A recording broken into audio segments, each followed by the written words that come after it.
नया दाम्पत्य जीवन था, नई नई शादी हुई थी, पढ़े लिखे अज्ञानी थे वो, व्यवहारिकता तो जानते थे लेकिन मानते नहीं थे। प्रेम से बोलो जय श्री राम। तो वो पहली बार ससुराल गए लुभाने के लिए अपनी श्रीमती जी को, गृह लक्ष्मी को। तो ससुराल थी दूर 300 किलोमीटर।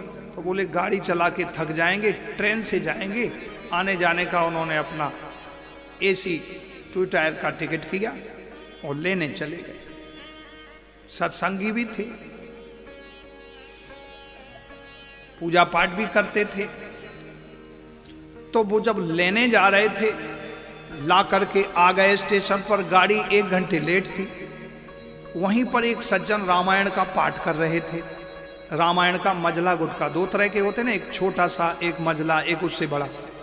तो हर घर में रामायण होना चाहिए। रामायण का पाठ और रामायण की पूजा जिस घर में होती है, भगवान वहां निरंतर निवास करते हैं, इसलिए रामायण नाम रखा। राम माने भगवान राम, अयन माने घर।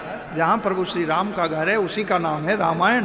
तो आप रामायण स्थापित करोगे तो श्री राम निश्चित वहां विद्यमान होंगे।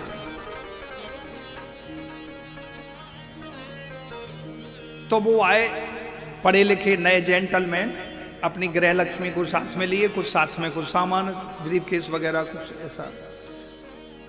तो वो रामायण पढ़ रहे थे। एक सज्जन अधबूढ़े से थे। बोले महाराज ये क्या पढ़ रहे हो बाबूजी? बोले भैया ये रामायण पढ़ रहे हैं, हम तो रोज पाठ करते हैं रामायण का, और कभी कभी तो अखंड पाठ करते हैं, एक आसन पर बैठ के पूरी रामायण पढ़ता हूं। अरे बोले ये बहुत पुराना ग्रंथ हो गया, कोई नई चीज पढ़ना चाहिए, कोई नया, कोई अच्छा पढ़ना चाहिए। आप पढ़ते हो? बोले हाँ हम तो रामायण पढ़ते हैं, हमें रामायण पूरी कंठस्थ है, आप कहीं से पूछ लो। मंगल भवन मंगल हारी द्रवम सुदर्शन अजर बिहारी दीन दयाल विरज संभारी हरउनाथ मम संकट भारी। अब प्रभु कृपा करो यही भांति, सब तज भजन करो दिन राति। अच्छा बोले हाँ। और केवट प्रसंग आता है? बोलो अरे केवट हमें कंठस्थ है। मांगी नाव ना केवट आना, कहूँ कहूँ तुम्हार मरम में जाना। सुगत सिला वही नार सुहाई, पाहन तेन काट कठनाई। यह प्रतिपालू सब परिवारू, नहीं जानू कछु और कवारू। सुन केवट के बेन प्रेम लपेटे। अरे वाह, अरे महाराज हमें सब कंठस्थ थे, तो हमने कंठस्थ करके छोड़ दिया। तब तक ये बहस हो रही थी, सो आ गई ट्रेन। ट्रेन आ गई तो वो चलो चलो चलो, सो भगदड़ सी मची। स्टेशन में ऐसा होता है। वो सज्जन जो महाशय थे, उन्होंने अपना बड़े प्रेम पूर्वक शांति से निशान लगा के, धागा रख के, एक फोटो रखे थे राम जी का, वो वहां रखा कि बोले यहां तक पाठ हो गया, यहां से फिर आगे करेंगे।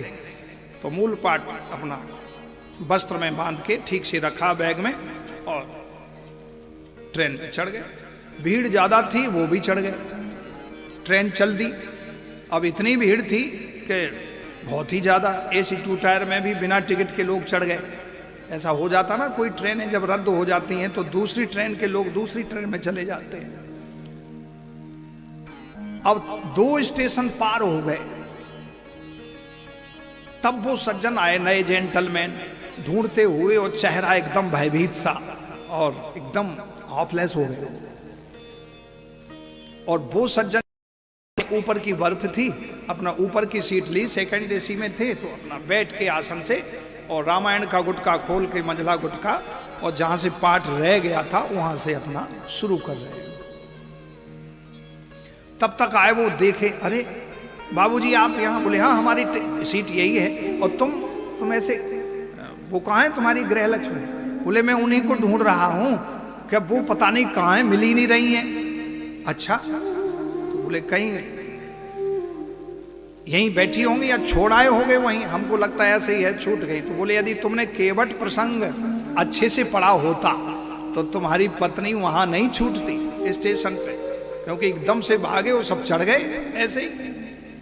बोले कैसे? बोले तुमने पढ़ा, कंठस्थ भी किया, लेकिन अपने जीवन में उतारा नहीं। पढ़े तो हो लेकिन गुणे नहीं हो, तुमने गुण ग्रहण नहीं किया। तो बोले कैसे? बोले देखो केवट प्रसंग में आप ध्यान रखो, जब श्री राम जी केवट की नौका में बैठ रहे थे तो पहले सीता जी को पहले बिठाया, और जब नौका से उतरे तो सीता जी को पहले उतारा, बाद में राम जी उतरे। ये सदगृहस्थ का ये नियम होना चाहिए। घर वाला का मतलब क्या होता? जो घर का मालिक है वो घर वाला। अब घर के अंदर जो रहने वाले हैं वो उसका भी मालिक है। घर के अंदर पत्नी भी रहती, बेटा भी रहता, बेटी भी रहती, भाई भी रहते, सब रहते। तो जो घर का ध्यान रखे वो घर वाला। तो घर का मालिक जो है वो पत्नी का भी ध्यान रखता है। तुम शादी करके आए हो, तुम पत्नी छोड़ आए अपने स्टेशन पर, तुम गाड़ी में चढ़ गए। तुमने केवट प्रसंग अपने जीवन में पढ़ा? देखो चौपाई आप कौन सी? बोले राम सखा जब नाव मगाई, उसी ये चढ़ाए चढ़े रघुराई, सीय चढ़ाए चढ़े रघुराई।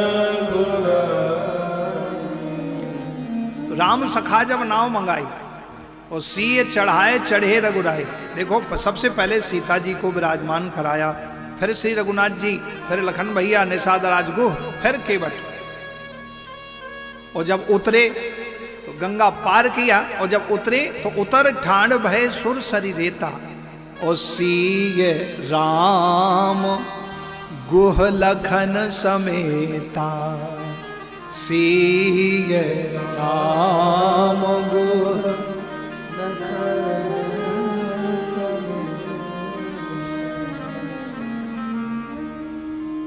वो तो प्रणाम करने लगे। बोले रामायण आप कह रहे थे कि नया है, पुराना हो गया, क्या पढ़ना है? भैया हम जितनी बार रामायण पढ़ते हैं हमें उतनी बार ही नया नया दिखता है, नई नई बातें उसमें रघुनाथ जी की दिखती हैं। तो इसलिए आज तुमने बहुत बड़ी गलती की। केवट प्रसंग को अपने जीवन में उतारा होता तो तुम्हारी गृह लक्ष्मी वहां नहीं रह जाती। फिर अगले स्टेशन पर उतरे, उनकी वो टिकट कैंसिल किया, वो बेकारी गई। फिर लौट के उन्होंने गाड़ी करी, फिर ले गए होंगे, जो हुआ वो जाने। प्रेम से बोलो जय श्री राम। कहने का तात्पर्य ये है कि सदगृहस्थ में कैसे रहते हैं सिखाती रोज रामायण, हमें निज धर्म पर चलना सिखाती रोज रामायण। कहीं भाई की है प्रीति, कहीं राजा की है नीति, हृदय आनंद झूले पर झुलाती रोज रामायण। कभी विष्णु की छवि बांकी, कभी शंकर की नित्य झांकी, हमें सदा शुभ आचरण करना सिखाती रोज रामायण। गृहस्थ में कैसे रहते हैं सिखाती रोज रामायण।